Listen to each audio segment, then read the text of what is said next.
Well, hello indie people, I hope you're doing well, hope you're doing okay, and I am glad to see you because today's video is about autistic self-care for autistic people, because I think self-care is such a buzzword and such a thing that gets talked about, especially in 2020 with the way the world is and everything. But I wanted to talk about why self-care is important for autistic people, but I'm gonna go out and get lunch first, so I'll see you in a few seconds.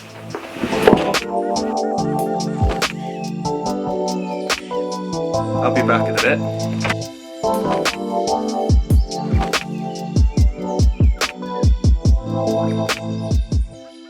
So this is my kitchen. Well, my fiance's obviously, but you know, it's my kitchen nonetheless. It's not really that interesting.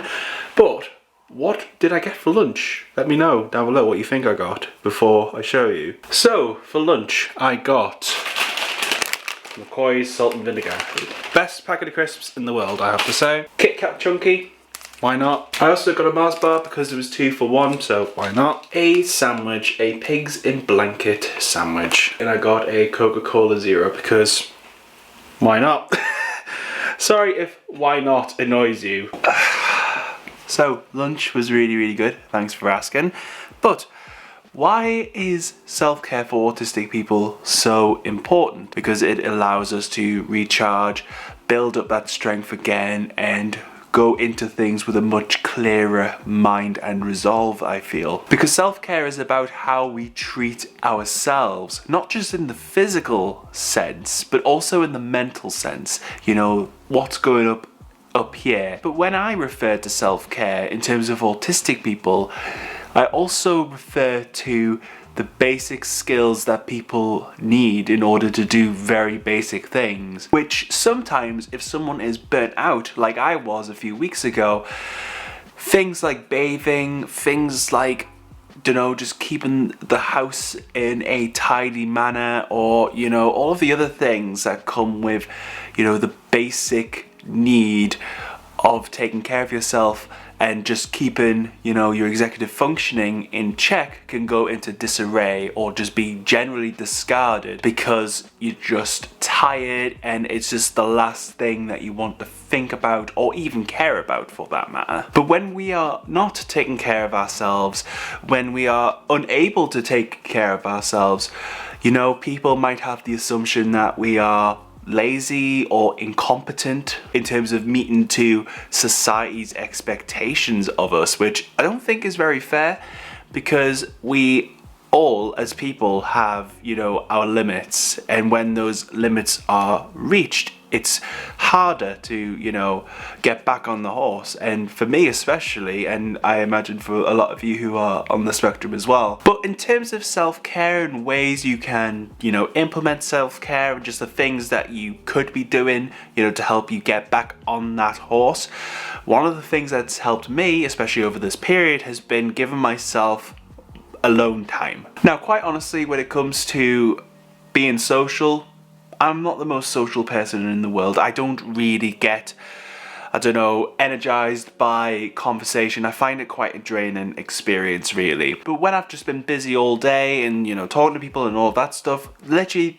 the thing that I need to do is me time, just being alone by myself, doing things that I like to do. So over this period where I've been burnt out and quite frankly just didn't want to talk to anyone about anything, I've literally been watching Netflix, I've just been watching, you know, stuff on YouTube and stuff. But it's just about finding something that you enjoy that you can do by yourself, you know, because I think all of us, you know, regardless of whether we are autistic or not, need that alone time. Because if you're surrounded by people all of the time, I don't think there's any time to actually think about, you know, what you need and, you know, be able to recharge your own social batteries. It's about how you feel, and if you are doing something that you enjoy and you feel energized by, or you feel like you're going to be able to recharge from just doing the thing that you want to do on your own, I think that's so much more important than trying to live up to people's expectations. Now, the second tip for self-care and autistic people, I think, is allowing others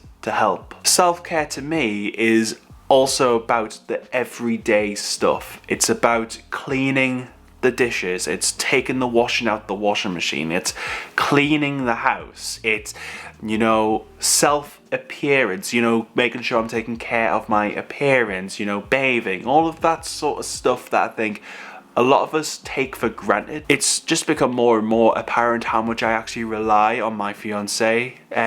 We typically, when it comes to all of the house stuff, we share responsibilities.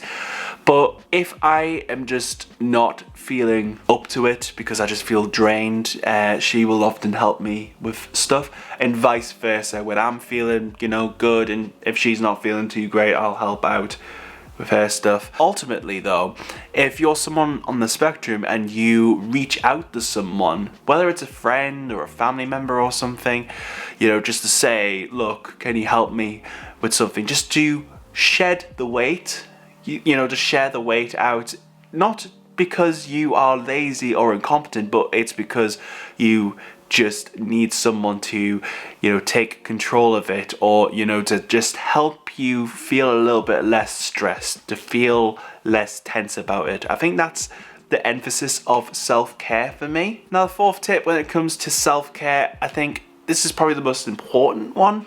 It's just keeping track of everything, you know, keeping track of what you're doing, when you're doing it, all of that sort of stuff, and keeping maybe a list of the things that you need to do in order for you to feel like you're taking care of yourself. But generally the pressures of life and, you know, the strains that comes with, you know, it's just a lot to deal with. So I think things like energy accounting can be quite helpful for, you know, just managing your self-care.